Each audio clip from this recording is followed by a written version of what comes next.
So planning for the expedition requires a lot of thought. You really have to think about all the gear you're going to need for a 7-day expedition. Totally self-sufficient in the mountains. Have to be prepared for any type of emergency, any type of weather, whatever comes at you. We're going through all sorts of mixed terrain, through bush, over creeks, up mountains, across snow. So getting prepared and putting in the right gear is really critical to making yourself safe and comfortable on the expedition. So Andy and I are just going to go through some of our gear, show you what we've got in our packs. So. Well, one of the most important things, of course, is starting with your feet. You need a good solid pair of boots, usually a high topper, something that's not a running shoe. You need something that's very sturdy. There's lots of makes and brands out there. And then you need good socks. And of course, everybody has their own preference, little styles of how they avoid blisters and stuff. My own little personal take is using some nylons as a second kind of skin between the sock and the boot. And they're pretty racy too, Andy. They're pretty racy, and there's lots of styles out there. So, food's a very important thing to look at. Whatever you can use as a bowl. I like to use a little container that's left over, recycle. Spoons, forks, of course, to eat your grub. What do you got, Ron? What else we got? Lots of plastic. So, you know, you get lots of conditions in the mountain. You might get a lot of rain. You might get a lot of dew overnight. You can line your pack with this, or you can load your pack in it at night, load your gear in it at night so everything stays nice and dry. So that's a great thing to have. And then lots of smaller bags to individually pack your gear within your pack. So when you're moving stuff around, you can everything stays nice and dry. And they double as garbage bags so you can pack your garbage out at the end of the day. These kind of bags, little Ziploc bags, they come in handy. You can break apart things. You don't want to bring a lot of packaging that you have to carry garbage. So we break a lot of things apart and put it down into little simple bags. But you know, this can even double as a water container if you want. So, but a first aid kit, something to work on blisters if you need them. And hopefully you don't, but that happens. Of course, at nights, and you know, you never know when you're going to be lost, or when it comes down to some fun time, relaxation time. It's good for reading books. It's good for finding your way in the dark. Making your way to the outhouse when you need to in the middle of the night. So you definitely need a set of waterproofs. Again, you don't know what conditions you're going to run into. Some fairly lightweight Gore-Tex is a good option. A parka, waterproof parka. It's good for the weather. Good to keep the wind out when it's cold. And a pair of gaiters, which I've got in here somewhere, but to cover up the boots and cover up the legs. So the more you can stay dry, the more, there we go, a set of gaiters there. So then you're fully covered head to toe with a waterproof layer. Of course, you know, being out in the sun and being in the forest, we get a little mixture of, you need to protect yourself from the sun, so we bring in some sun lotion. Of course, mosquito repellent's always good. It gets a little buggy in the forest, especially at night. Clothing, you know, you've got a great, nice warm toque for those nights sitting around on the mountain. Keep the bugs off.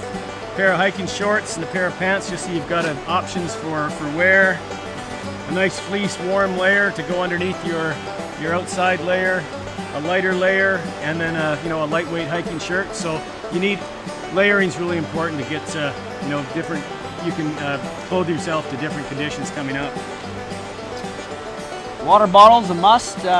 Some people prefer water bottles. Some people prefer to use the water bladders. It's really nice. You can hook them onto your packs and be sucking water all the time from them. Ice axe, mostly used on this trip for building toilets. Backcountry sanitation is pretty critical, and burying your waste, and especially with a party the size of ours, is really important that we keep the park as natural as we can. So we dig a large hole each night that's used by the group, and then it's filled in every day. The ice axe, of course, is also used as a safety item when we're crossing snowfields and glaciers, and can be used as a rescue tool on the glaciers as well. And like the axe, hiking poles are also important. A lot of people like hiking with one or two. It's a personal preference thing. Some people prefer not to hike with any.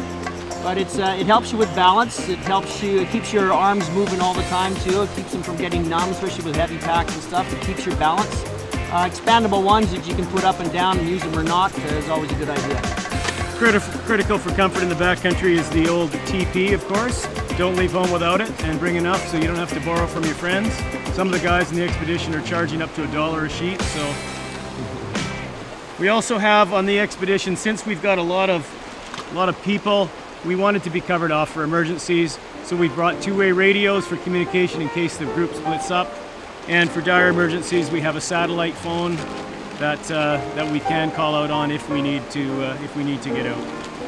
So we also have a GPS unit with us and an altimeter. We've got this in the form of a watch, this one, which is really easy. You can have it on your arm and be able to use it at any time, especially when we come down the mountains and we want to know when we're going to hit the bottom through that forest. Of course, a map to guide us. Part of any planning, or part of any trip is planning the trip, and planning it well will keep you safe. A little bit of emergency gear, some different kinds of rope for hanging food from trees to keep it away from bears and mice. We talked about sunscreen, compass, the fix-all 1001 uses for duct tape. Scissors for, shaving. Little shaving, lighters, power bars, a pocket knife, of course. Little grease for chafage. Flagging tape for marking the route to the outhouse or for trying to find yourself when you're lost. Of course, safety is also the big thing, so a whistle is also handy.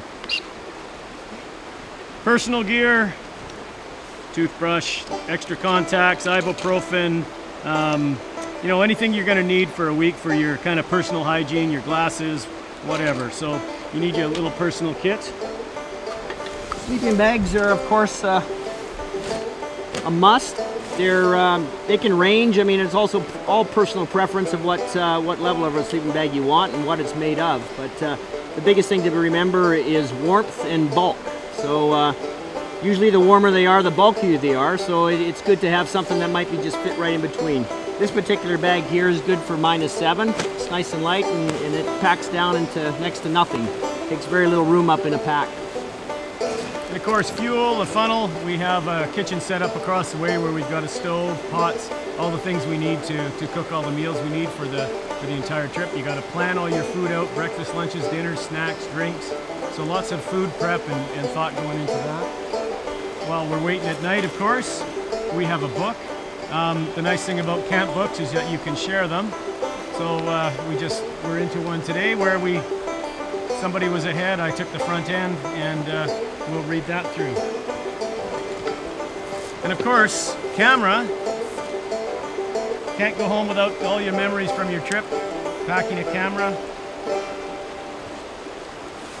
Laying around at night or even in the daytime, thermarest is really good, or something equivalent. Again, they come in all different lengths and thicknesses, but something that's usually blows up and has some foam in it is good. And the trick with all this stuff is to organize it in groupings of similar stuff. So when you're rifling through your pack, you know where any particular item is. When you're using your pack, top loaders, you pack different particular areas. The stuff you want to get to quickly is accessible from the top without without having to take your pack off. At night, there's again choices. You can either carry a tent with you, and Ron and I here are sharing a tent, as you can see here in the background. This particular one's a 2-man tent. It's nice and light though, and carries well. It rolls up nice and small. Other members of the expedition are using bivy sacks, and that's just an outer bag that your sleeping bag goes into, and you have a little part that comes over your head, keeps the bugs away. They of course take up less room and are lighter. Some people are also using tarps, and the people that don't have full coverage from a tent or a bivy sack and are sleeping under a tarp usually wake up with swollen faces from all the bug bites, so don't forget your bug juice too. So this is the kind of gear you need on an expedition like this. It takes a lot of planning, a lot of packing, a lot of organization, but if you get everything you need, you can stay out in the woods and in the mountains for, in this case, for up to 7 to 8 days, and have a safe, fun, enjoyable time.